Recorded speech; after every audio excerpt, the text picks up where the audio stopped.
Ya, listo. Voy a comenzar compartiendo pantalla.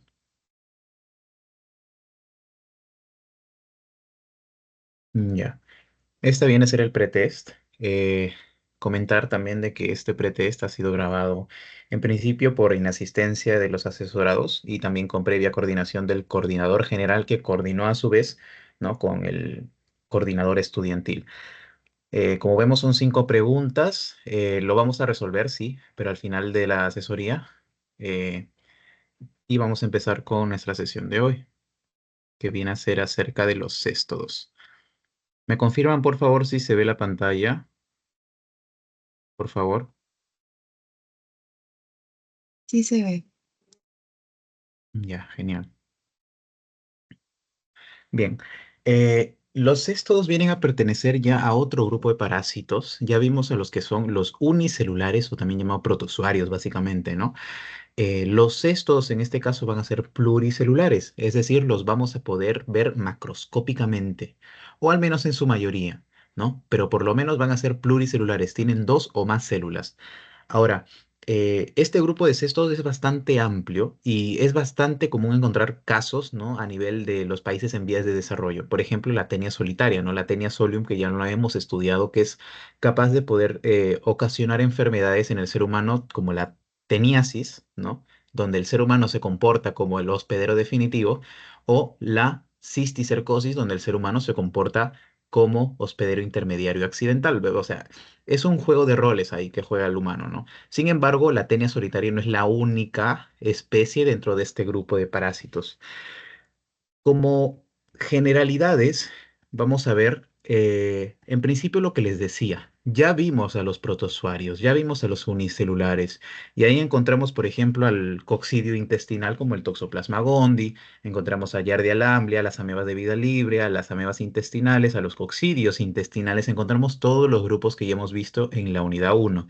Sin embargo, ahora lo que nos compete es ver el segundo grupo de parásitos, que viene a ser los metazoos o también llamados pluricelulares, que estos se dividen en helmintos y en artrópodos.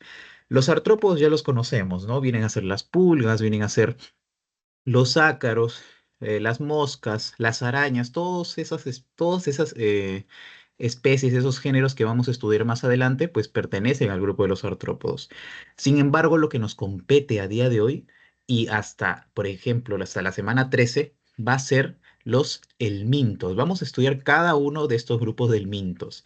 Los helmintos a su vez se dividen en nemátodos y en platelmintos. ¿Por qué platelmintos? Porque son aplanados. Y ahora, tanto los tremátodos y los cestos van a ser propios del grupo de los platelmintos. Ambos son aplanados, sin embargo, vamos a ver que tienen diferencias morfológicas entre ellos. La siguiente sesión vamos a hablar de los tremátodos y ahora nos compete hablar de los cestos, ¿no? Los cestos en principio van a ser encintados, ¿ok? Van a ser encintados y van a ser segmentados. Eso es clásico encontrar en los cestos. Mientras que por otro lado tenemos a los tremátodos, que ¿cómo los vamos a diferenciar? Los tremátodos van a tener forma de hoja y van a ser aplanados, no van a ser encintados. Sin embargo, o sea, y tampoco van a ser segmentados. O sea, no son encintados ni segmentados. Esa es la diferencia que vamos a encontrar. Tienen forma de hoja. En el ejemplo más característico que tenemos, por ejemplo, de Tenia solium, tenemos a la Tenia solium en el grupo de los céstodos. Es el clásico ejemplo que vamos a encontrar dentro del grupo de los céstodos. Cuando hablamos de tremátodos, estamos hablando, por ejemplo, de la fasciola hepática, del Schistosoma manzoni, el Paragonimus, etcétera, ¿no? Y cuando hablamos de nemátodos, pues ya viene a ser el otro grupo aparte de los platelmintos. Y los nematodos van a ser más que nada los llamados gusanos, ¿no? ¿Por qué? Porque tienen forma de cilindro. A la cabeza, el parásito más común que puede causar obstrucciones intestinales, como les mencioné en la primera sesión, ¿no? Que viene a ser el Ascaris lumbricoides. Bien, como ven, o sea, vamos a estudiar el grupo de los cestos, que es parte del grupo de los platelmintos, que a su vez es parte del grupo de los helmintos y que a su vez es parte del grupo de los metazoos. Esta tablita la vamos a ver durante todas las sesiones, es importante que la tengamos en cuenta, chicos. Ahora, como generalidades tenemos que son macroscópicos, es decir, la vamos a ver macroscópicamente, son pluricelulares, Son pluricelulares, no son unicelulares como los parásitos que vimos en la primera unidad. Y pues son de ciclo biológico heteroxénico. ¿A qué se refiere heteroxénico? Recuerden que cuando nos referimos a hetero, nos referimos a diferente. ¿No? Diferentes. Entonces, el ciclo biológico se va a dar entre diferentes especies, en diferentes especies, es decir, necesita de dos hospederos o más para poder completar su ciclo biológico. Caso contrario es el ciclo monoxénico. Ahí es mono viene de uno, por lo tanto, solo necesitaría de un hospedero. Sin embargo, cuando hablamos de céstodos, todos tienen ciclo biológico heteroxénico. No podemos fallar ahí en ninguna pregunta. Además, como les mencionaba, ¿no? Son aplanados, son encintados y son segmentados. Son segmentados. Esa es la diferencia que tiene con los tremátodos. Es la clásica diferencia que tiene con los tremátodos, ¿no? Y es por eso que se diferencian en dos grupos, porque si no serían uno solo, ¿no? O simplemente los platelmintos serían un platelmintos y no se diferenciarían en dos. Pero en cuanto a sus características morfológicas son segmentados y además tienen otras diferencias que la vamos a ver. ¿A qué se refiere con segmentados? Es que tienen escólex, tienen cuello y tienen estróbilo.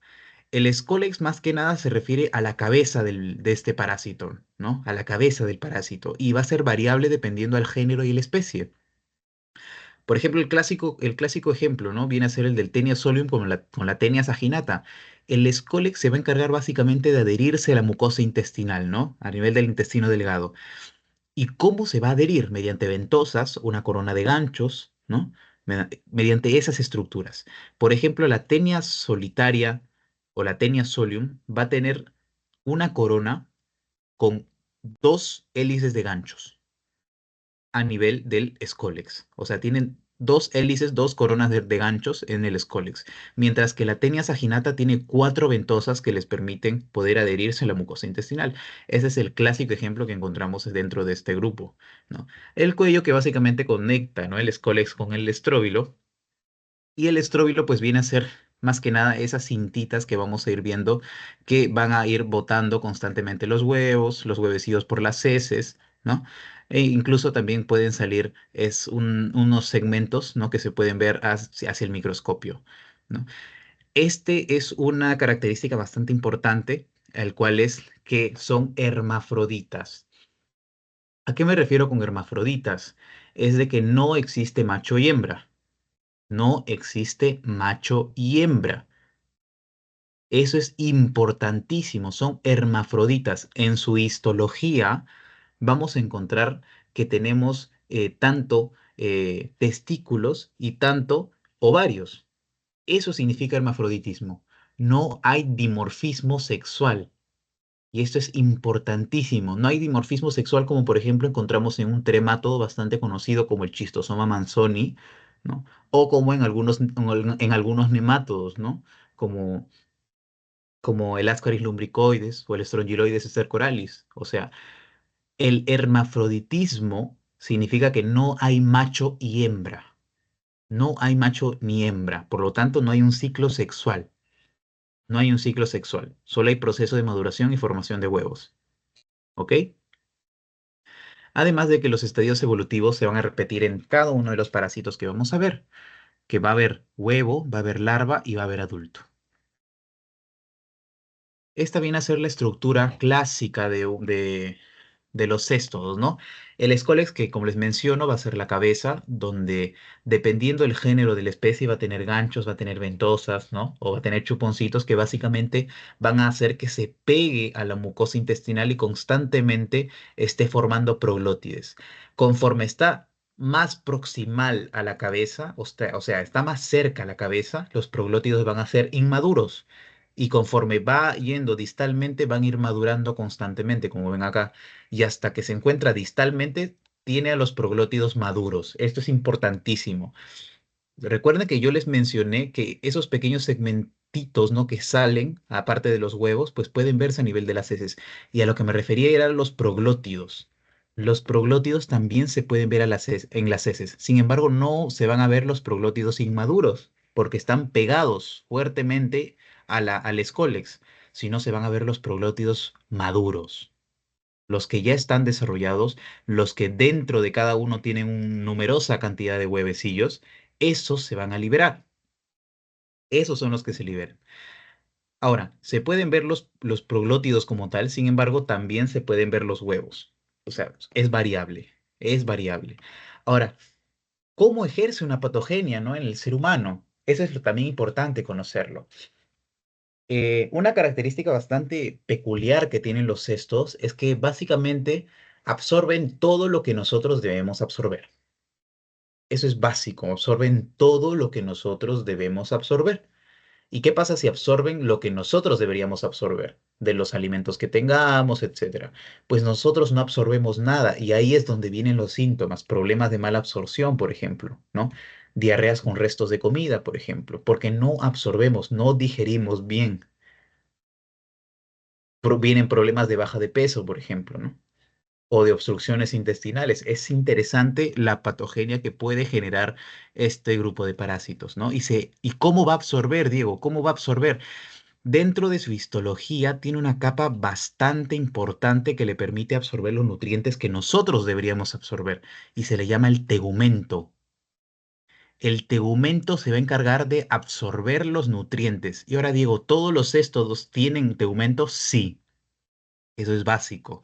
Todos los céstodos tienen tegumento y va a ser una capa de mucopolisacáridos que le permite absorber los nutrientes que normalmente nosotros deberíamos absorber. Esa es la característica. Ahora, se ha visto también en algunos casos de que este tegumento no solo sirve para la absorción de nutrientes, sino que también se ha visto que es capaz de ayudarle a los céstodos para evadir el sistema inmune, es capaz de engañar al sistema inmune y pues el sistema inmune no va a atacar y no va a defenderse contra estos parásitos. Es un dato que ahora se está estudiando, sin embargo es bastante interesante, ¿no? Y es válido poder comentárselos, ¿no? Entonces el tegumento al 100% se va a encargar de la absorción de los nutrientes que nosotros deberíamos absorber. Y si no nosotros absorbemos, ¿no? Lo que nosotros deberíamos absorber, pues vienen problemas de mala absorción. Vienen, por ejemplo, vamos a ver que un parásito, un céstodo, va a ser el responsable de causar la anemia megaloblástica, porque hay un céstodo, que lo vamos a ver después, no se preocupen, que absorbe la vitamina B12, exclusivamente la vitamina B12 y nosotros nos quedamos sin vitamina B12 y la vitamina B12 sirve para generar estirpes celulares, es decir, toda la población celular, tanto la población roja como los eritrocitos con la hemoglobina, tanto la población eh, blanca como los leucocitos, neutrófilos, monocitos, linfocitos, todos ellos, y la estirpe amarilla, que son las plaquetas. Por lo tanto, si no tenemos esta vitamina B12, todas estas estirpes celulares carecen en el ser humano, todas disminuyen y esa se le denomina anemia megaloblástica por deficiencia de vitamina B12 o anemia perniciosa. Es lo mismo y un parásito es capaz de poder hacerlo, es un céstodo, vamos a verlo después.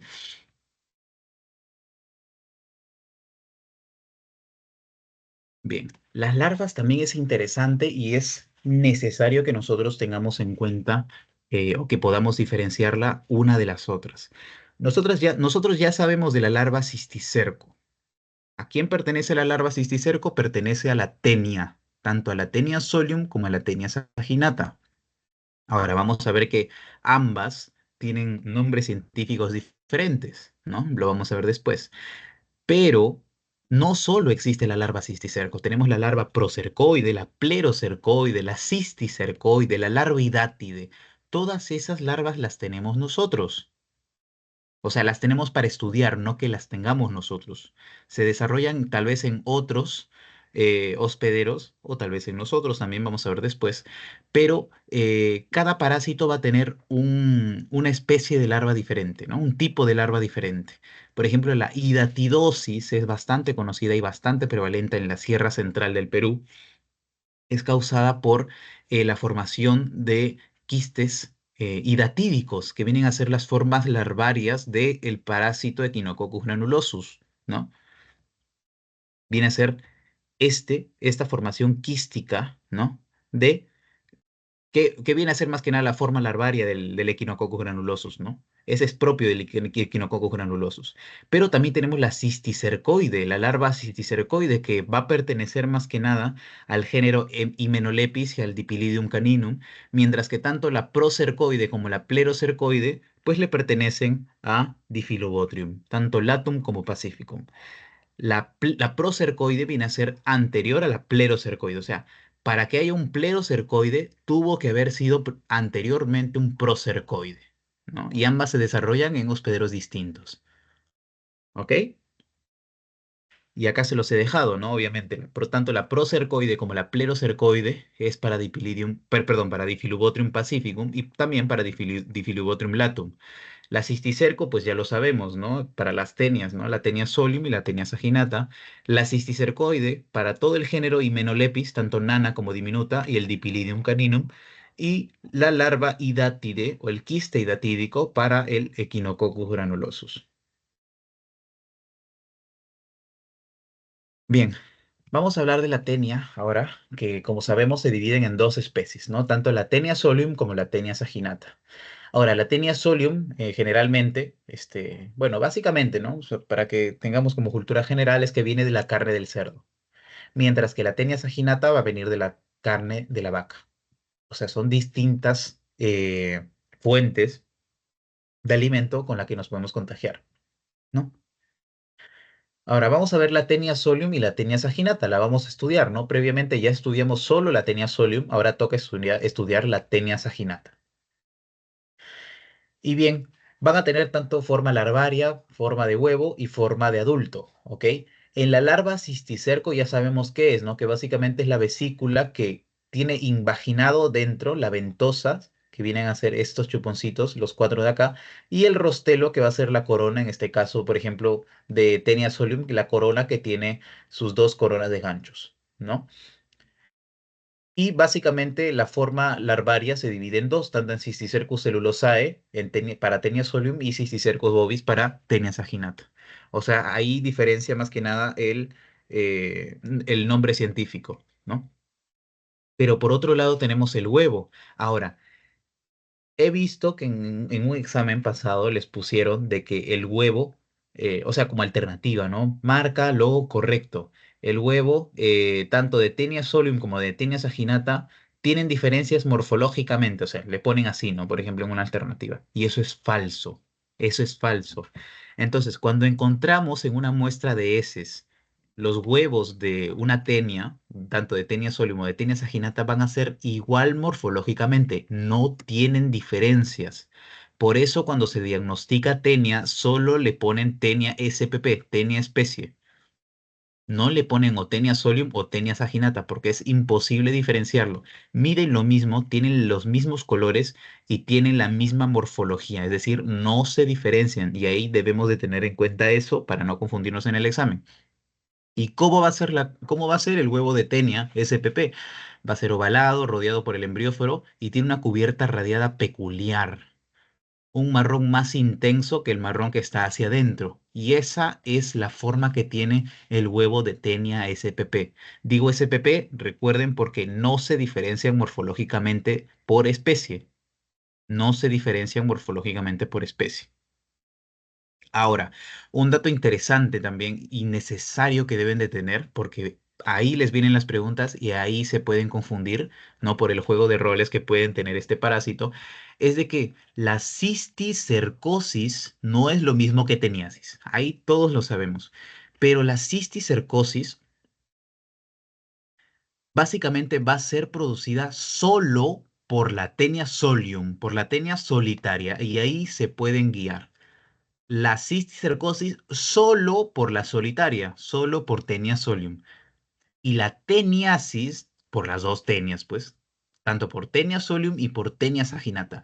Es decir, Diego, si yo encuentro un caso de cisticercosis en mi práctica médica, solo lo diferente digo, Taenia solium fue la causante, sí, porque Taenia saginata no causa cisticercosis, solo causa teniasis. Solo causa teniasis, chicos. ¿Ok? Y tienen diferencia en cuanto a sus adultos, bastante peculiares y es fácil de poder reconocerla, por ejemplo, en el número que tiene de las ramas uterinas. Vemos de que la tenia solium va a tener menos ramas uterinas que una tenia saginata, como vemos, ¿no? Tiene 12 a menos ramas uterinas la tenia solium, ¿no? Y una tenia saginata tiene más, de 13, básicamente, ¿no?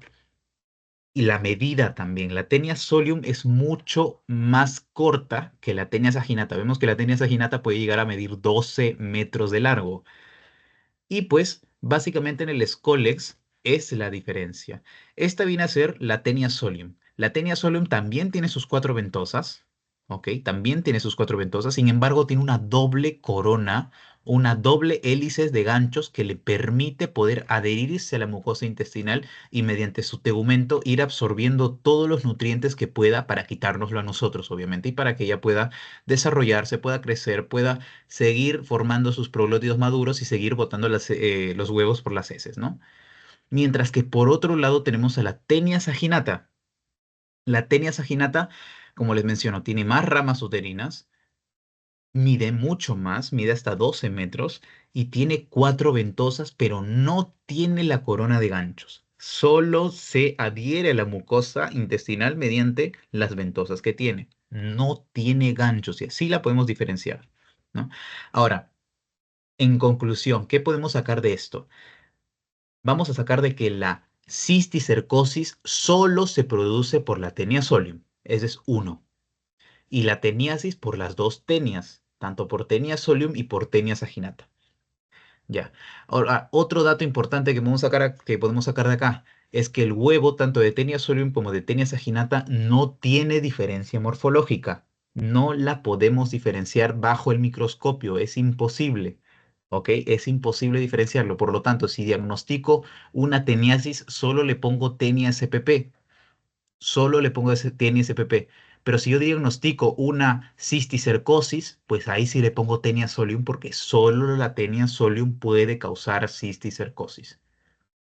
Ahora, la larva cisticerco, ¿no? El nombre científico, tanto Cellulosae para solium y Bovis para saginata, mientras que las diferencias del adulto, ¿no? Especialmente la diferencia que tiene en el Scolex. El Scolex de Tenia solium con su doble corona de ganchos y el Scolex de Tenia saginata con sus cuatro ventosas sin los ganchos. Y es así como podemos tener en claro por lo menos esta parte del tema, ¿no? Esta parte del tema. Y vamos a ver su ciclo biológico, ¿no? Que más que nada ha sido nuestro enemigo, ¿no? Eh, el ciclo, bueno, la parte pasada, ¿no? O sea, la unidad pasada, la unidad uno, ya que estamos en la unidad 2. Vamos a ver en principio cómo es que nosotros nos vamos a contagiar de teniasis. Recuerden que la larva cisticerco puede estar, dependiendo la especie, claro, ¿no? En el cerdo, para cuando es tenia solium, y en la vaca cuando es tenia saginata, ¿no? Ahora, esta carne en mal estado, nosotros la podemos ingerir tranquilamente, ¿no? Cuando comemos, ¿no? Una carne de ambos animales que esté en mal estado, que tiene larvas cisticercos, la ingerimos. Y recuerden, si yo consumo la larva, desarrollo el adulto. Por lo tanto, si tengo el adulto, tengo teniasis. Es así el juego de roles. Si yo como la larva, desarrollo el adulto. Por lo tanto, tengo teniasis. Entonces, si yo me estoy comiendo la larva a nivel del intestino, eclosiona esta larva, ¿no? Y o sea, evagina lo que es el escolex, lo que es el rostelo, salen los ganchos y se pega a nuestra mucosa del intestino delgado. Se pega a la mucosa del intestino delgado. Ahora, ¿cómo se pega, no? Con la corona de ganchos que tiene tenia solium o con las cuatro ventosas que tiene la tenia saginata. De esa forma se pegan y van absorbiendo mediante su tegumento, ¿no? Todos los nutrientes que nosotros deberíamos estar absorbiendo y produce obviamente síntomas de mala absorción, ¿no? Y obviamente van a ir creciendo los proglótidos y conforme esté más distal al escólex se forman los proglótidos maduros. Ahora, estos proglótidos maduros pues van a ser también diferentes entre especies. Por ejemplo, en estos proglótidos maduros de la Taenia saginata encontramos a lo que son las ramas uterinas, ¿no? Que van a ser de 13 a más, mientras que Taenia solium tiene menos de 13. Luego tenemos que, por ejemplo, los huevos van a estar en ambas especies, ¿no? Y en un examen de ese, básicamente vamos a encontrar a los huevos y en algunos casos, aunque en menor medida, a los proglótidos maduros. A los proglótidos maduros, pero en menor medida, como les digo. Recuerden, ¿no? Que el huevo no va a ser diferenciable entre especies. Si yo veo un huevo de tenia, no lo voy a poder diferenciar. No voy a decir que es de Taenia solium como, o es de Taenia saginata. No se puede decir eso. Bien. Ya. Y una vez yo estoy botando los huevos, significa que yo ya desarrollé el adulto, ¿no? Si yo ya desarrollé el adulto, entonces para Teniasis el ser humano se comporta como un hospedero definitivo, porque tengo el estadio adulto y estoy eliminando los huevos. Tengo el estadio adulto, no hay reproducción sexual. ¿Por qué? Porque es hermafrodita, recuerden eso también. No hay reproducción sexual, no hay fecundación, no hay macho y hembra, no hay dimorfismo sexual. Por lo tanto, el hospedero definitivo va a ser aquel que alberga el estadio adulto, pues, ¿no? Recuerden. Por lo tanto, el ser humano va a ser el hospedero definitivo. Y este es el ciclo biológico, ¿no? Para poder desarrollar la teniasis. Sin embargo, la tenia solium no solo produce teniasis. Ahora, si yo consumo la larva, recuerden, desarrollo el adulto, ¿no? Por lo tanto, tengo teniasis. Pero si yo consumo el huevo, Diego, ¿qué desarrollo? La larva. Si yo consumo el huevo, desarrollo la larva cisticerco. Y si desarrollo la larva cisticerco, tengo cisticercosis. Y es ahí la diferencia. Es ahí la diferencia. Si yo consumo el huevo, desarrollo la larva. Y esta larva es capaz de poder penetrar la mucosa intestinal y llegar a los vasos sanguíneos y migrar a cualquier órgano, ¿no? Pero más comúnmente al tejido celular subcutáneo, a los ojos y al cerebro para producir neurocisticercosis. Recuerden ahí, recuerden ahí. Ahora, ¿estoy desarrollando el adulto? No, no estoy desarrollando el adulto. Entonces, ¿soy hospedero definitivo? Tampoco. Para cisticercosis, el ser humano no es hospedero definitivo, es hospedero intermediario, porque está desarrollando un ciclo evolutivo, ¿no? O sea, de huevo pasa a ser un cisticerco, pero no desarrolla el adulto, por lo tanto, no es hospedero definitivo, es hospedero intermediario. Ahora, habitualmente, el hospedero intermediario va a ser la vaca y el cerdo.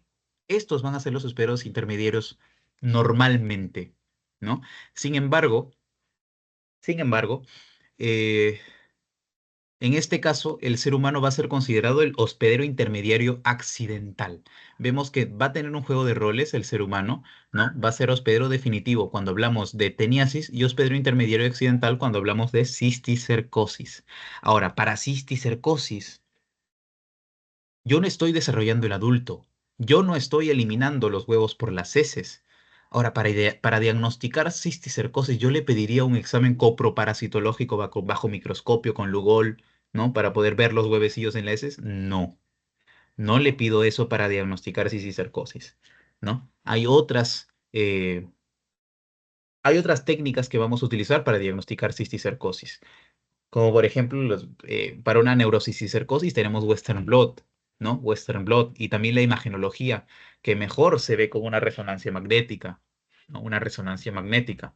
Y he ahí la diferencia, porque si yo sospecho de cisticercosis, yo le pido Western blot, no le pido coproparasitológico de heces. Pero si yo sospecho de teniasis, ahí sí le pido un examen coproparasitológico, porque estoy eliminando los huevos por las heces, porque eso es lo que yo voy a ver bajo el microscopio. Eso es lo que yo voy a ver. Por lo tanto, diagnóstico para teniasis, examen coproparasitológico. Diagnóstico para cisticercosis, serología, en especial Western blot. Esa es la diferencia también, ¿no? Y como le digo, ¿no? ¿Quién va a ser el hospedero definitivo e intermediario? Respectivamente, el hombre va a ser el definitivo cuando hablamos de teniasis, pero también va a ser el intermediario accidental cuando hablamos de cisticercosis y el intermediario habitual va a ser el cerdo. Esa es la diferencia. El ser humano juega un doble papel en el ciclo biológico.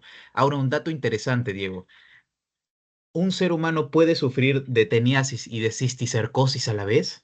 Pues sí, claro que sí. No es que tener teniasis te exenta o te excluye del grupo de los pacientes que tienen cisticercosis. No. Un paciente puede tener tranquilamente las dos patologías.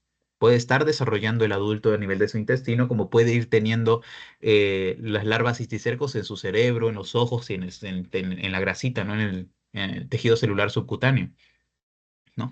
Recuerden que una persona puede estar eliminando los huevos por las heces porque tiene teniasis, ¿no? Y ahora esta misma persona al defecar no se pudo haber lavado las manos correctamente o simplemente no se las lava o tiene conductas de fecalismo, de coprofagia, ¿no? O de geofagia que le comprometen o le ponen en riesgo de poder consumir accidentalmente los huevos, ¿no? Y pues estos huevos eclosionan, llegan a la vasculatura y pues viajan, ¿no? A los órganos. Por lo tanto, un paciente que tiene teniasis tranquilamente puede tener cisticercosis, no lo exenta de ello. Y bien, la teniasis va a ser una patología netamente intestinal, no va a haber migración hematológica, no va a haber migración por la sangre, va a ser netamente intestinal. Y recuerden, si yo estoy consumiendo las larvas cisticercos, desarrollo el adulto y por lo tanto tengo teniasis. Pero ¿qué pasa si yo estoy consumiendo los huevos? Estoy desarrollando la larva y por lo tanto tengo cisticercosis. He ahí la diferencia. Ahora, se basa más que nada en el desenquistamiento, ¿no? La larva tiene que desenquistarse previamente para poder evaginar el escólex que tiene invaginado dentro de ese quiste, ¿no? Dentro de ese quiste. ¿Y qué es lo que pasa? Este escólex se va a tener que activar previamente antes de poder adherirse a la mucosa. Y he ahí el proceso en el que está pasando, ¿no? La larva cisticerco para poder generar la teniasis. Una vez se adhiere a la mucosa con su tegumento, va a estar constantemente eh, nutriéndose de lo que nosotros deberíamos estar absorbiendo, ¿no? Y esta viene a ser más que nada una tenia, ¿no? Que está adherida a al epitelio intestinal. Y básicamente es una imagen obtenida por citología eléctrica, ¿no? Electrónica. ¿Y qué es lo que va a causar? Más que nada en los pacientes. En principio puede ser asintomática. Puede ser asintomática, pero a su vez puede ser sintomática. O sea, es variable, no es que sea oportunista, ¿no? Como otros parásitos que hemos visto. Es variable. Una persona inmunocompetente puede ser sintomática como puede ser asintomática. No hay diferencia ahí, ¿ok? ¿Y qué causa cuando es sintomática? Pues va a causar lo siguiente: meteorismo, prurito anal, diarrea, dolor abdominal, urticaria, náuseas y apetito alterado. Ahora, el meteorismo viene a ser más que nada viene a ser más que nada la sensación que tenemos de llenura de gases, ¿no? Constantemente estamos eliminando fletos, ¿no? El prurito anal puede generar una respuesta histaminérgica, ¿no? A nivel perianal. Y más que nada la diarrea, porque está absorbiendo todo lo que nosotros deberíamos absorber y se genera problemas electrolíticos que pueden causar una diarrea. El dolor abdominal, que suele ser inespecífico, ¿no? Dependiendo a qué parte de la mucosa intestinal se ha adherido, pues va a doler, pues, ¿no? Obviamente, dependiendo, ¿no? En cualquiera de los cuadrantes que tengamos a nivel abdominal. También la urticaria, no tanto el prurito anal con la urticaria son parte de la respuesta histaminérgica que genera esta infección, ¿no? O esta parasitosis. Puede generar también síntomas vegetativos inespecíficos como una náusea, que pueden llegar a los vómitos también y puede alterar el apetito también. O sea, pongo apetito alterado porque se han visto casos donde ha aumentado el apetito, la sensación de querer comer, como ha disminuido el apetito, ¿no? La sensación de no querer comer. O sea, es variable. Es interesante, ¿no? La teniasis que podemos tener. Y por otro lado tenemos la cisticercosis, que ya la hemos estudiado, que es más que nada por diseminación hemática. Ahora, si en el examen les ponen cisticercosis, es una patología netamente intestinal, ustedes dicen falsazo, falsazo, al ojímetro, no al ojo. No se puede decir eso porque la cisticercosis solo es de diseminación hemática, no es patología intestinal. Y se da por el consumo de huevos. Si yo desarrollo el huevo, no, perdón, si yo consumo el huevo, desarrollo la larva, por lo tanto tengo cisticercosis. Y esto viene a ser más que nada la patogenia, ¿no? O sea, consumo los huevos y estos huevos básicamente tienen que liberarse. O sea, se rompe la corona radiada y la oncósfera que está dentro del huevecillo tiene que liberarse y es esta la que penetra la mucosa intestinal, ¿no? Y llega a la circulación. Se convierte en una larva cisticerco y mediante la circulación llega al tejido celular subcutáneo, al globo ocular, al cerebro para producir neurocisticercosis también. Y es así la patogenia de la cisticercosis. Como vemos acá, ¿no? Viene a ser un cisticerco, una larva cisticerco a nivel del ojo, ¿no? A nivel del ojo. Y esta es una resonancia magnética que vemos, ¿no? A ver, voy a hacerle más zoom un momento. Esa es una resonancia magnética, ¿no? Donde vemos estos circulitos, ¿no? Hipointensos que tienen como que un circulito más pequeño dentro, que es hiperintenso, ¿no? Que básicamente se refiere a que son larvas cisticercos con calcificaciones. Las larvas cisticercos suelen calcificarse, especialmente en el sistema nervioso central. Y cuando se calcifican es donde produce, por ejemplo, los síntomas clásicos que puede causar una neurocisticercosis, ¿no? Que básicamente es el dolor en toda la cabeza o lo craneano y las crisis epilépticas. Las crisis epilépticas, recuerden, ¿no? La neurocisticercosis es una causa bastante frecuente de crisis epilépticas en los países en vías de desarrollo. En los países de vías de desarrollo. ¿Por qué? Por su forma de infección, ¿no? Por su mecanismo de transmisión, ¿no? Mediante el consumo de los huevecillos. Ahora, anteriormente se hacían cirugías, ¿no? Pero era totalmente invasiva. Sin embargo, ahora existen, ¿no? Tratamientos, ¿no? farmacológicos que pueden ayudar, ¿no? a la resolución del cuadro de una neurocisticercosis. Sin embargo, hay algunas larvas cisticercosis que llegan a ser resistentes, ¿no? O que pueden estar siguiendo, o que pueden causar incluso más patologías, ¿no? en el paciente. Por lo tanto, sería necesario la cirugía para poder extirpar, ¿no? Estas larvas cisticercos a nivel del sistema nervioso central, pero no es lo indicado así a primera línea, ¿no? Ahora, una lluvia de ideas tengamos, ¿no? ¿Cómo podemos prevenir entonces la teniasis y la cisticercosis? Bien, recuerden que la teniasis se da por el consumo de la larva cisticerco. ¿Y cómo yo prevengo poder consumir esa larva cisticerco? Pues tiene que ver o tiene que tener relación con, por ejemplo, el control de mataderos, ¿no? Tanto de vacas como de cerdos, o también con el tratamiento veterinario que reciben estos animalitos, ¿no? Que reciben las vacas, que reciben los cerdos. Pero también la educación sanitaria, la educación ambiental. Porque una persona con buena educación sanitaria y ambiental, pues simplemente no comería una carne de cerdo o de res en mal estado, ¿no? No comería una carne de cerdo o de res que ve que tiene bolitas blancas, ¿no? No lo comería simplemente si supiera que son larvas cisticercos, ¿no? Y es ahí donde entra la educación. Pero por otro lado tenemos la cisticercosis. La cisticercosis se da por el consumo de huevos, ¿no? Por el consumo de huevos de Tenia solium. Solium, porque es cisticercosis. No puede ser Tenia saginata, chicos. ¿Ok? Y bien, como consumo los huevos, ¿cómo yo prevengo poder consumir los huevos? Tener buena higiene de manos. Después, por ejemplo, hacer las necesidades después de defecar. No practicar el fecalismo, no practicar la coprofagia, ¿no? Lavar bien los alimentos, no lavar los alimentos con agua contaminada, con agua marrón, negra. Esa es la forma en la que vamos a prevenir. Y por otro lado, ¿cuáles son los métodos diagnósticos para teniasis como para cisticercosis? Recuerden que les mencionaba, ¿no? Comentenía si estoy eliminando los huevos porque desarrollé el adulto, pues básicamente le pido un examen coproparasitológico y veo los huevos veo a nivel del examen coproparasitológico de heces, ¿no? Ahora, los huevos no se diferencian morfológicamente, eso tienen que tenerlo en claro, no se diferencian morfológicamente.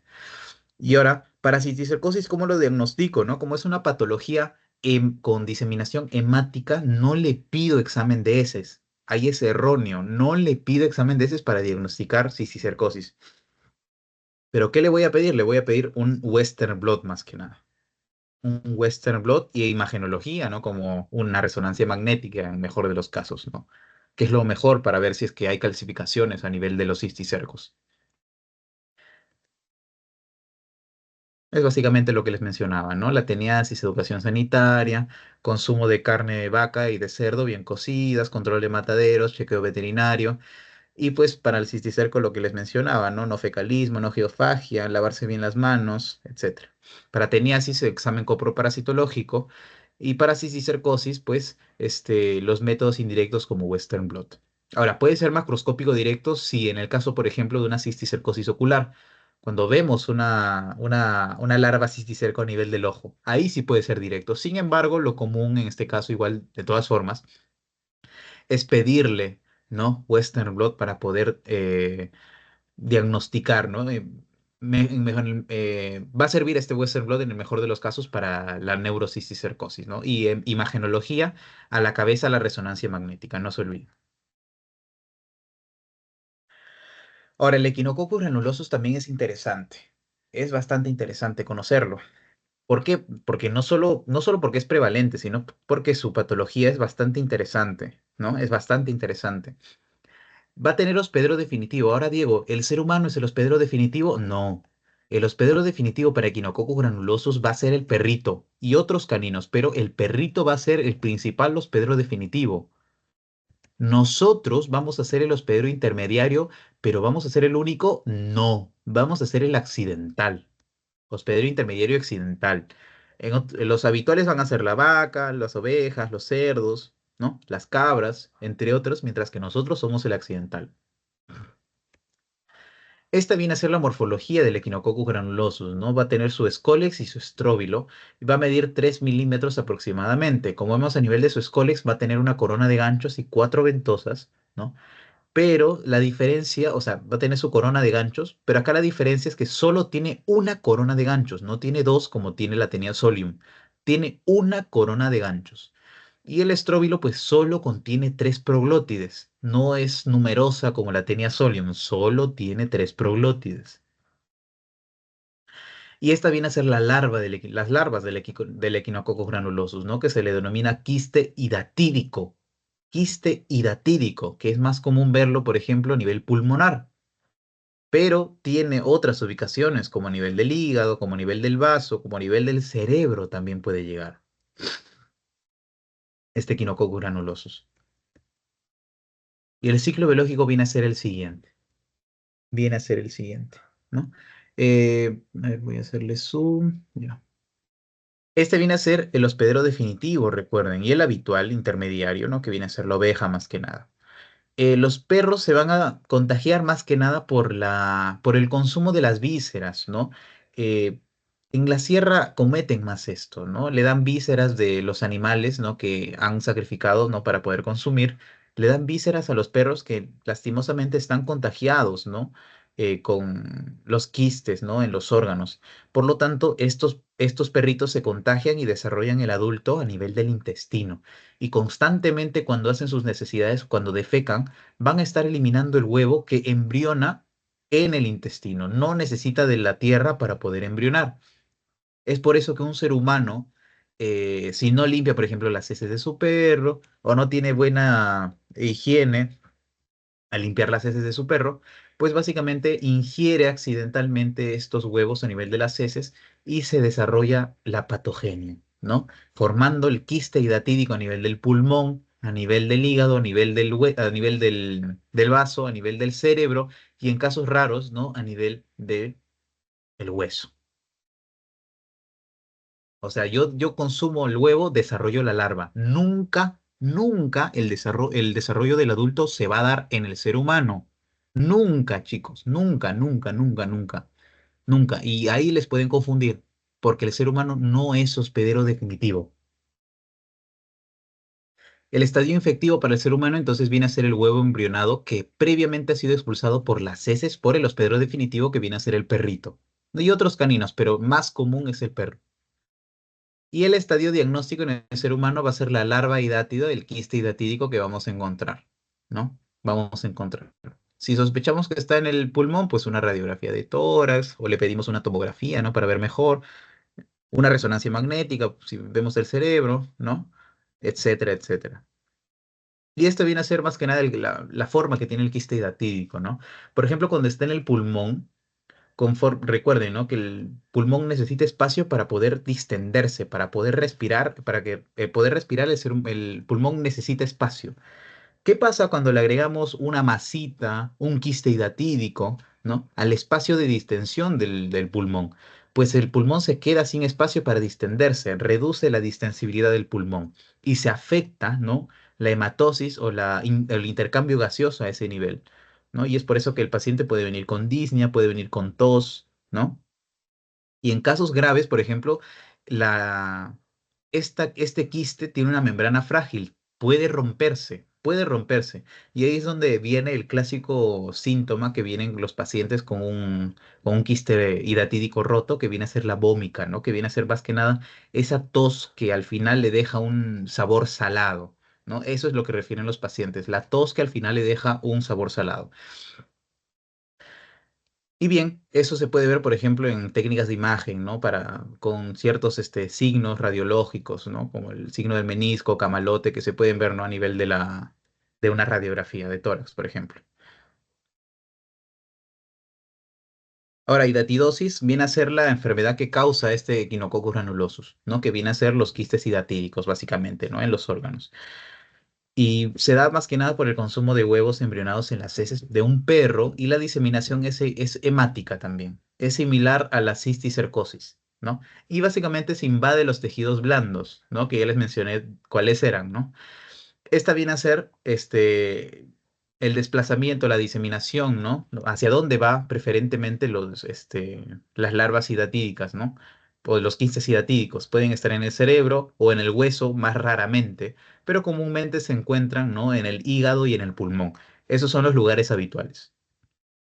Ahora es muy endémica en la sierra del Perú, ¿no? Como les mencionaba, en Junín, Puno, Cerro de Pasco, Arequipa, Huancavelica. Es muy probable encontrar estos casos de parasitosis, ¿no? Y las larvas sidátides se reportan en el hígado y en el pulmón comúnmente y menos común o raro en el cerebro, en el hueso e incluso el peritoneo, en el espacio peritoneal. O sea, es bastante raro encontrar en este espacio, pero comúnmente se ven en el hígado y en el pulmón. ¿Y cómo van a dañar el ser humano? Acá es interesante también. Como yo estoy agregando un quiste hidatídico que tiene masa, es una masa que tiene su membrana, ¿no?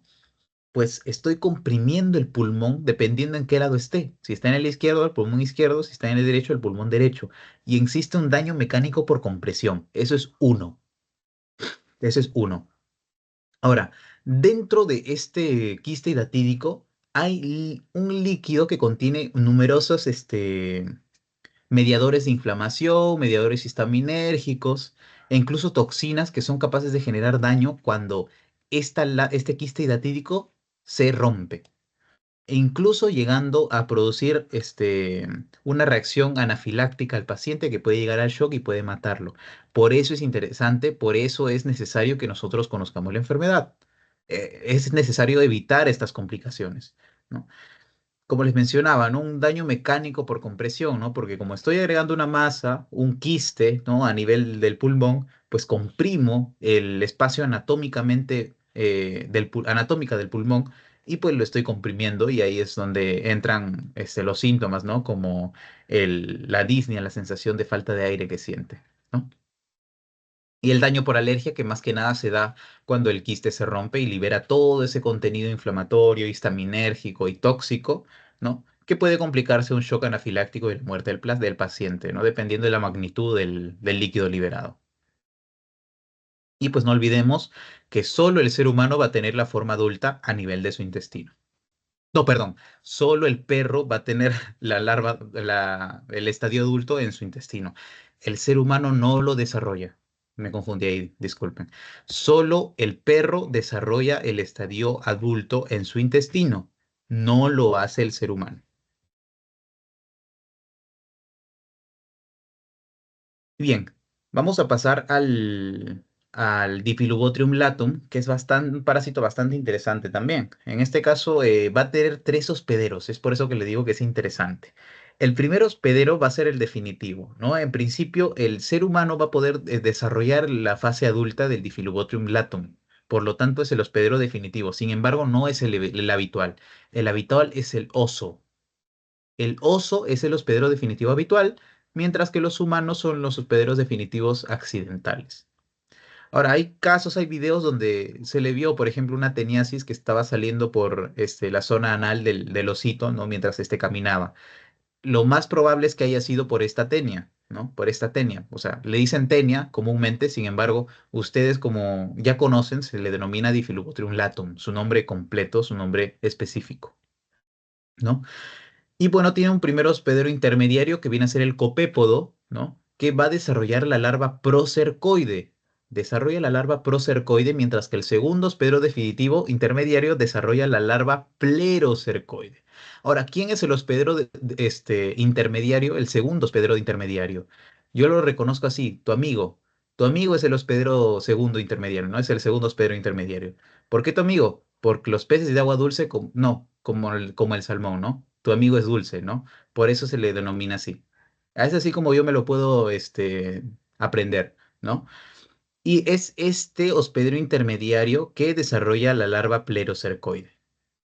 Es la larva plerocercoide, ¿no? Entonces, en principio, tiene que desarrollarse el copépodo a nivel perdón, tiene que desarrollarse la larva procercoide a nivel del copépodo, porque ese es el primer hospedero intermediario. Este es uno. Ahora, este copépodo es consumido por los peces de agua dulce como es el salmón, como es el salmón. Y dentro del salmón se desarrolla el plerocercoide. O sea, hay dos larvas ahí. Y ahora, este salmón es altamente consumido por los osos habitualmente y es este oso que, a partir de la larva plerocercoide que ha consumido, desarrolla el estadio adulto. Sin embargo, nosotros también pues, podemos consumir peces de agua dulce, ¿no? Y pues accidentalmente desarrollamos el adulto también. Y ese es básicamente el ciclo biológico. Ese es básicamente el ciclo biológico. Esta viene a ser el Difflubotrium latum, ¿no? Es importante mencionar de que no hay casos en el Perú, pero sí hay en países vecinos como Chile y Argentina, e incluso en países nórdicos, ¿no? Pero lo más importante es conocer que hay en Chile y Argentina. Ahora, también puede ser asintomático en los pacientes. Sin embargo, cuando es sintomático, recuerden que yo les mencioné que existe un céstodo que causa anemia megaloblástica. Ya, es este. Este es el parásito que produce anemia megaloblástica por deficiencia de vitamina B12. Este es el paciente que causa eso y es el que tiene deficiencia de las tres líneas sanguíneas, ¿no? Tanto la línea roja, la amarilla y la blanca. Tiene deficiencia, tiene trombocitopenia, leucopenia y tiene anemia, tiene todo eso. O también se le llama, si el nombre es bastante largo para ustedes, se le llama anemia perniciosa. Y yo se los pongo acá no solo porque es interesante o algo, ¿no? Sino que también incluso lo preguntaron previamente en un examen de NAM. ¿Cuál es la parasitosis que causa anemia megaloblástica, ¿no? O anemia perniciosa lo pusieron incluso ahí. Pues viene a ser la parasitosis por Difflubotrium latum, por Difflubotrium latum. Y también causa otros síntomas, ¿no? Como la diarrea, ¿no? Como mediante su tegumento está absorbiendo, aparte de la vitamina B12, otros nutrientes, pues causa diarrea, flatulencias, calambres abdominales más que nada también. Esto es también propio del Difflubotrium latum, ¿no? Porque también la vitamina B12 va a ayudar un poco a desarrollar poder desarrollar la mielina, ¿no? Y por lo tanto va deteriorándose esa capacidad de formación de mielina para los nervios periféricos, por ejemplo, o los que están a nivel del sistema nervioso central. Y pues básicamente hay síntomas neurológicos, ¿no? No solo los calambres abdominales, ¿no? Pero hay otros síntomas neurológicos. Y pues también hay pérdida de peso y la fatiga, ¿no? Que son síntomas inespecíficos. Ahora, otra especie de Difelobotrium es el Pacífico. Es el Pacífico. Acá tenemos el hospedero definitivo que también es el ser humano, pero es accidentalmente. Cuando hablamos del habitual, estamos hablando del lobo marino. El lobo marino es el habitual, el que vamos a encontrar habitualmente contagiado con esta parasitosis. Y el primer hospedero intermediario va a ser el mismo, el copépodo, que desarrolla la larva procercoide, mientras que el segundo hospedero intermediario ahí entran varios peces como el borracho, como la lorna, como la caballa. Son peces marinos, que estos desarrollan la larva plerocercoide. Ahora, un lobo marino consume cualquiera de estos peces y se consume y adquiere la parasitosis por el consumo de la larva plerocercoide. Por lo tanto, a partir de la plerocercoide desarrolla el adulto y es considerado el hospedero definitivo, ¿no? Y es lo mismo con el ser humano, pero de manera accidental. Esta viene a ser la forma en la que tiene el Difflubotrium pacificum, ¿no? Y que lo vamos a encontrar en el Perú. Este es el caso que lo encontramos en el Perú. También lo encontramos en Chile y en Ecuador. Pero el Difflubotrium latum no lo encontramos el Perú, sino en Chile, sino en Argentina y en los países nórdicos. Cuando hablamos de Pacificum, hablamos que está en el mar litoral de Ecuador, de Perú y de Chile. Y ese viene a ser la forma que tiene el copépodo, ¿no? Que viene a ser el copépodo que desarrolla la larva procercoide, ¿no? Y este copépodo es consumido por los peces marinos, como la lorna, caballa, borracho, y estos peces desarrollan la larva plerocercoide para que posteriormente un hospedero definitivo los consuma, pues, ¿no? Obviamente. Y se da más que nada por el contagio por el contagio por consumo de pescado crudo, y ahí entra el ceviche, el sushi, etcétera, ¿no? Que pueden significar un riesgo para el contagio de esta parasitosis.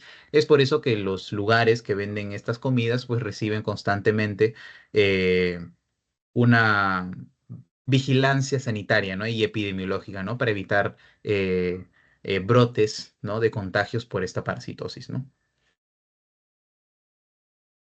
Ahora, el ciclo biológico ya les mencioné, ¿no? Básicamente el copépodo desarrolla la larva procercoide, este copépodo es consumido por un pez, desarrolla la plerocercoide, y este pez es consumido por el hospedero definitivo, ¿no? Si es el Pacificum, por el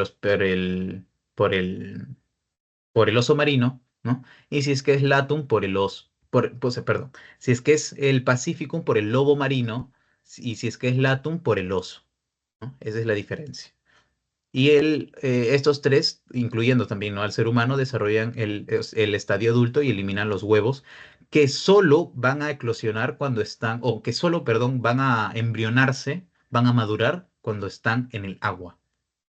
Es por eso que es difícil el contagio persona a persona, ¿no? Es difícil que es el contagio persona a persona, porque tiene que estar en el agua estas heces. Y es por eso que es más común encontrarlo en los osos, en los lobos marinos, ¿no? Porque ellos sí pueden defecar a nivel del agua. ¿Y quién va a ser entonces el estadio infectivo para el ser humano? La larva plerocercoide. A partir de la plerocercoide, que fue previamente una procercoide, ¿no? Se desarrolla el adulto. Y el estadio diagnóstico va a ser el huevo no embrionado a nivel de las heces. Entonces, para el diagnóstico de difilobotriasis, sí le pido un examen de heces porque estoy botando los huevos por ella. Y pues tiene otros hospederos definitivos, ¿no? No solo están el lobo marino, el ser humano y pues el oso, sino que también tenemos, por ejemplo, los perros y las aves que básicamente están consumiendo pescado. Ahora, Hymenolepis también es otro parásito que tenemos dentro de este grupo, eh, que también es muy interesante, ¿no? Especialmente por la gran cantidad de huevos que se pueden eliminar por las heces, por gramo de heces, incluso es capaz de eliminar más de 10.000 huevos, por gramo de heces nomás. Entonces es bastante interesante que pues conozcamos esta parasitosis, ¿no? Y tiene una relación directamente proporcional o sea, el número de ejemplares de adultos o de formas larvarias tienen una relación directamente proporcional al daño que causa.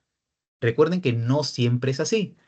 Hay parásitos que son comensales, por lo tanto no es así en todos los casos. En este caso, sí. O sea, cuanto más adultos o larvas tengamos, más daño va a haber. Y esa es la diferencia que tiene con los parásitos comensales, por ejemplo. ¿Cómo va a causar su daño? Mediante el daño traumático e inflamación. Causan una enteritis, ¿no? Inflamación del intestino. Esa es la patogenia que va a generar, ¿no? A nivel del intestino. Y como les mencionaba, tiene una producción excesiva de huevos, o sea, su contagio es bastante, bastante frecuente, o sea, es bastante fácil la infección, ¿no? El contagio, ¿no? La transmisión, porque produce más de 15.000 huevos por gramo de heces nomás. Atrofia las vellosidades y recuerden que las microvellosidades son aquellas que tenemos para poder absorber todo tipo de nutrientes, ¿no? Y si a eso le agregamos el tegumento que por ser un cesto tiene, pues se ve comprometida aún más la mala absorción, pues, ¿no? Y no solo eso, sino que destruye el epitelio intestinal que tenemos. Y no solo absorbe, sino que también nos deja un regalito que viene a ser tóxicos alergénicos, ¿no? Eso es más que nada lo que encontramos, ¿no? Al género Hymenolepis, tanto nana como diminuta. Como les menciono, tenemos Hymenopletis nana e Hymenopletis diminuta, ¿no? Que la diferencia morfológica en los adultos más que nada va a ser esa forma de chupón que tiene a nivel del escólex, ¿no? Que pues tiene su coronita de ganchos ahí. Mientras eso ocurre en Hymenopletis nana. Mientras que en Hymenopletis diminuta no tenemos eso. No tenemos eso, solo tenemos nuestras ventosas. Ahora, ¿cuál es más pequeña? La diminuta, ¿no, Diego? Por eso dice diminuta. No, la más pequeña va a ser la Hymenopletis nana. La Hymenopletis nana es la más pequeña. La Hymenopletis diminuta es la conocida como el céstodo de la rata. Eso es la diferencia. Y lo que podemos decir en esta diapositiva, ¿no? La Hymenopletis nana, entonces, va a ser el parásito, bueno, la Hymenopletis más pequeña, mientras que la Hymenopletis diminuta va a ser el céstodo de la rata. Vamos a ver por qué, no se preocupen. Ahora, el ciclo biológico para Hymenopletis nana, el más pequeño, no se olviden, va a ser el siguiente, donde en principio los seres humanos y los roedores se van a infectar cuando ingieren los artrópodos infectados con cisticercoides. Accidentalmente nosotros podemos consumir este artrópodo, que puede ser por ejemplo una mosca, un mosquito, que tiene desarrollado dentro de él la larva cisticercoide. Sin embargo, ese no va a ser la única forma en la que nosotros vamos a contagiarnos, ¿no? Sino que va a ser, por ejemplo, mediante el consumo de huevos embrionados, ¿no? Eliminado por las heces de un humano previamente, ¿no? Entonces, el ser humano desarrolla el adulto y elimina los huevos por las heces. Entonces, el huevo embrionado va a ser tanto el estadio infectante como el estadio definitivo. Va a ser lo mismo, pero no es la única forma en la que vamos a poder desarrollar esta infección por Hymenopletis nana. ¿Por qué? Porque hay algunos artrópodos, ¿no? Que están contagiados con la larva cisticercoide porque estamos en Hymenopletis y accidentalmente nosotros lo podemos consumir y poder desarrollar esta parasitosis, ¿no? Por lo tanto, tenemos dos formas en las que podemos contagiarnos, pero la más común es la de no lavado de manos, ¿no? Después de haber defecado y estar contagiando constantemente a las personas mediante, por ejemplo, la persona contagiada sin buena higiene de manos toca superficies o cocina, por ejemplo, para una familia entera, pues va a haber una diseminación de himenolepiasis, ¿no? Y por otro lado tenemos el de Hymenopletis diminuta, que va a ser la pulga de la rata, no, perdón, va a ser el cesto de la rata. ¿Por qué? Porque va a estar en su pulga. Va a estar básicamente ahí, ¿no? Y, o sea, ¿cómo es que vamos a contagiarnos, ¿no? En principio, los tisicercoides eh, van a estar en la cavidad corporal del insecto, es decir, el insecto va a poder transmitirlo inespecíficamente, por lo tanto es un vector mecánico, no es un vector biológico, ¿no? Y son ingeridos por los roedores o por los humanos, es accidentalmente. Puede ser la pulga en la rata, sí, como puede ser otro artrópodo, ¿no? O sea, no es específico para la pulga de la rata, sino que puede ser otro artrópodo, cualquier insecto como una mosca, ¿no? Que accidentalmente nosotros lo consumimos. Pero ¿por qué se le denomina el cesto de la rata? Porque la rata también lo puede consumir, ¿no? Lo puede consumir habitualmente y poder desarrollar toda esta patogenia, ¿no? Ellos también pueden eliminar incluso los huevos por las heces, por eso se le denomina el cesto de la rata, ¿no? Como eliminan los huevos por las heces, entonces el estadio diagnóstico va a ser estos huevos, pues, ¿no? El hospedero intermediario que desarrolla la larva cisticercoide va a ser el artrópodo, ¿no? El artrópodo. Y pues el hospedero definitivo habitualmente es el roedor, mientras que el humano va a ser el accidental, ¿no? Habitualmente el roedor es el quien consume estos artrópodos, pero accidentalmente el ser humano puede consumir este artrópodo y puede contagiarse, ¿no? Ahora, este artrópodo puede ser cualquiera, no solo puede ser la pulga y la rata, puede ser cualquiera. El estadio infectivo para el ser humano es la larva cisticercoide. Recuerden, cuando hablamos de Hymenopletis, tanto nana como diminuta, la larva que vamos a encontrar va a ser la cisticercoide, parecida al cisticerco, pero no es el cisticerco, ¿ok? También es para Dipilidium caninum, lo vamos a ver después, no se olviden.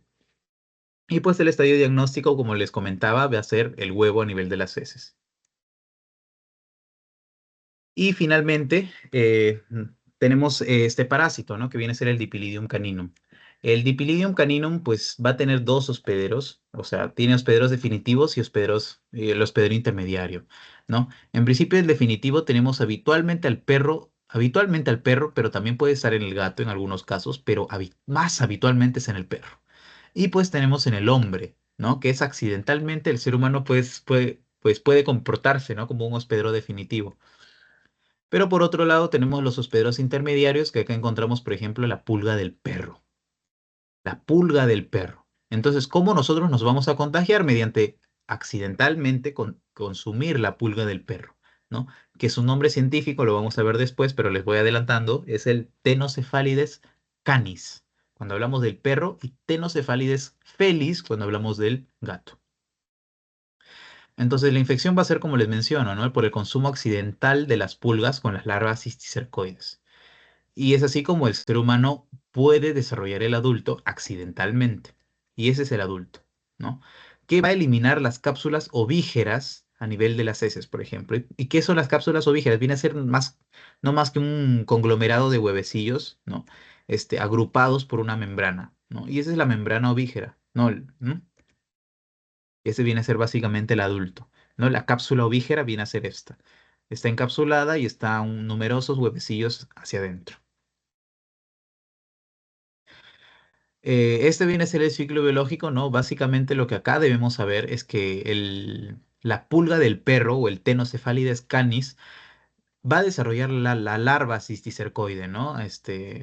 Y cuando desarrolla la larva cisticercoide, esta puede ser consumida accidentalmente por el ser humano.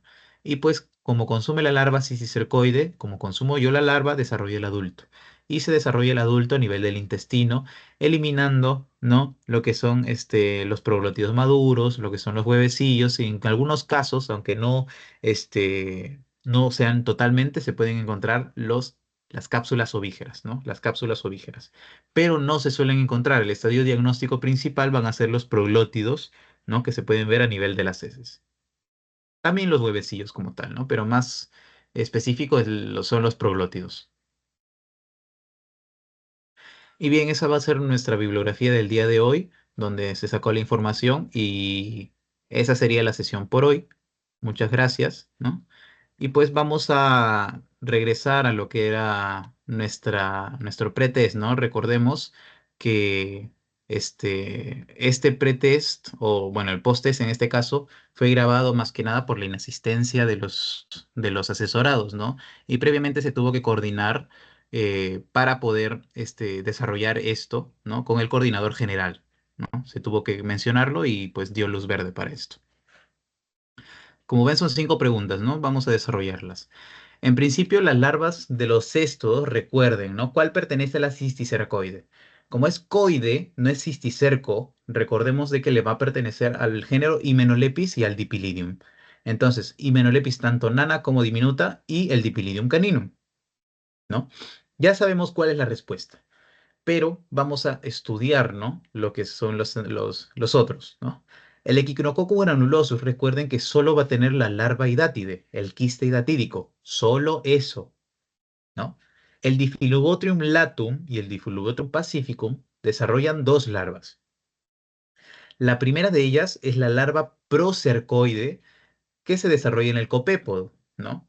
Y la larva plerocercoide se desarrolla, por ejemplo, en el salmón, en los peces de agua dulce, cuando hablamos de Difflubotrium latum, y en los peces como el borracho, la caballa, ¿no? Cuando hablamos del Difflubotrium pacífico. Desarrollan la larva plerocercoide, ¿ok? Por lo tanto, no tiene la cisticercoide. La respuesta es la tercera, Hymenopis nana. También porque recuerden, ¿no? La Taenia solium y la Taenia saginata, pues ya sabemos, ¿no? Creo que es lo que más tenemos en cuenta, lo que más tenemos presente cuando escuchamos cisticerco es Taenia solium y Taenia saginata. Entonces, estos dos parásitos tienen la tenia, no, perdón, tienen la larva cisticerco, no la cisticercoide. Bien, hablamos de entonces el hospedero definitivo y habitual. y habitual, o sea, el hospedero definitivo habitual y accidental de Difilubotrium pacificum,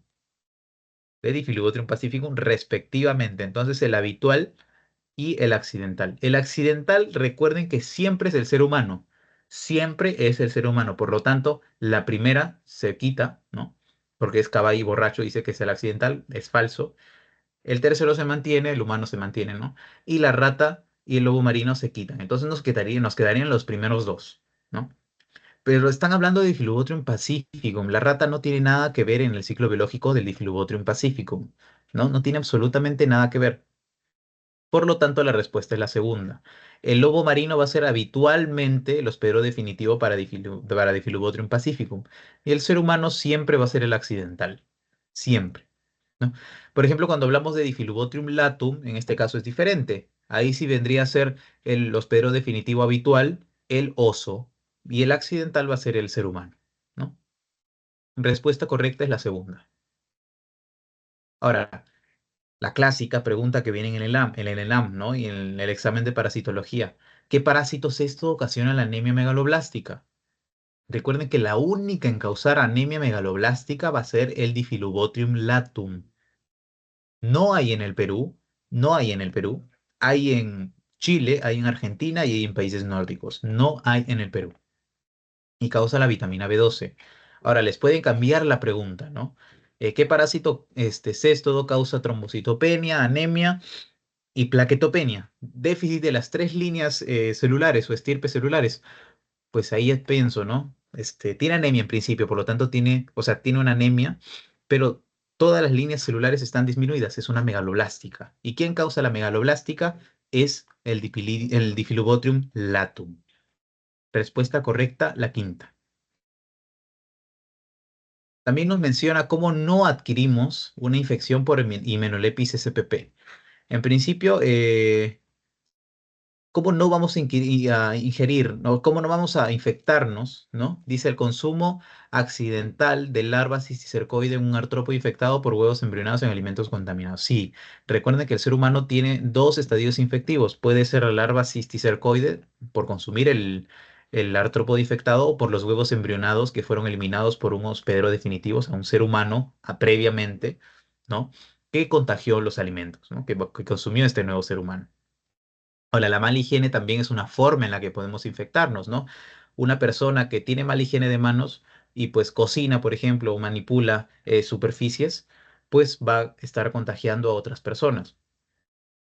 La misma coprofagia también, ¿no? Personas que practican esta actividad, pues son más propensos a no solo tener esta parasitosis, sino también varias más. Luego también tenemos el consumo de agua contaminada con huevos embrionados expulsados por las heces de un hospedero definitivo como el ser humano. Esto también es verdadero, ¿no? No solo contagia los alimentos, también puede contagiar al agua. Y bueno, ¿qué menciona lo último? Dice consumo de carne de cerdo y vacuno con larvas cisticercoides. Lo único correcto es que tiene larvas cisticercoides, pero no encontramos estas larvas cisticercoides en la carne de cerdo y vacuno. Lo que encontramos es larvas cisticercos, pero no le pertenecen a Hymenolepis, sino le pertenecen a, a la Taenia solium y a la Taenia saginata respectivamente. Respuesta correcta, la cuarta. Y bueno, finalmente nos menciona lo siguiente. Respecto a la teniasis, hay que marcar lo correcto. Dice que es una enfermedad que se adquiere por el consumo de huevos de Taenia solium y Taenia saginata. Si yo consumo el huevo, desarrolla la larva cisticerco, ¿no? Por lo tanto, tengo cisticercosis, no teniasis. Esto es falso. ¿Qué dice la tercera? La teniasis solo la produce la Taenia saginata, ya que la Taenia solium produce cisticercosis. Recuerden que la Taenia solium solo produce cisticercosis, ahí sí, pero ambas producen la teniasis. O sea, la respuesta es falsa. ¿Qué dice la otra? Es de diseminación hemática, ya hay de una, falso. ¿Por qué? Porque la teniasis es solo una patología intestinal, no es hemática. La que es hemática es la cisticercosis. ¿Ok? Dice, el cerdo es el hospedero definitivo accidental y deben ser tratados cuanto antes. Recuerden que el hospedero definitivo solo es el ser humano. No es el cerdo. El ser humano siempre, el cerdo va a ser siempre el intermediario habitual. Siempre, siempre, no es el definitivo, menos desde el accidental. Por lo tanto, la respuesta sería la segunda, ¿no? ¿Qué dice? La prevenimos con un buen control sanitario y veterinario de los mataderos. Claro, si yo tengo el adulto, significa que tuve que haber consumido la larva cisticerco. ¿Y dónde encontramos la larva cisticerco? En la vaca, cuando hablamos de Taenia saginata, y en el cerdo, cuando hablamos de Taenia solium. Por lo tanto, si yo tengo un buen control sanitario y veterinario de estos mataderos, pues obviamente voy a descartar la carne que esté en mal estado, por ejemplo, o tratar veterinariamente, ¿no? A los animales que estén parasitados, ¿no? Entonces la respuesta es la sexta. Recordar nuevamente que el pretest y el posttest fueron grabados más que nada por la inasistencia de los asesorados. Y bien, eso sería todo por el día de hoy. Eh, Muchas gracias.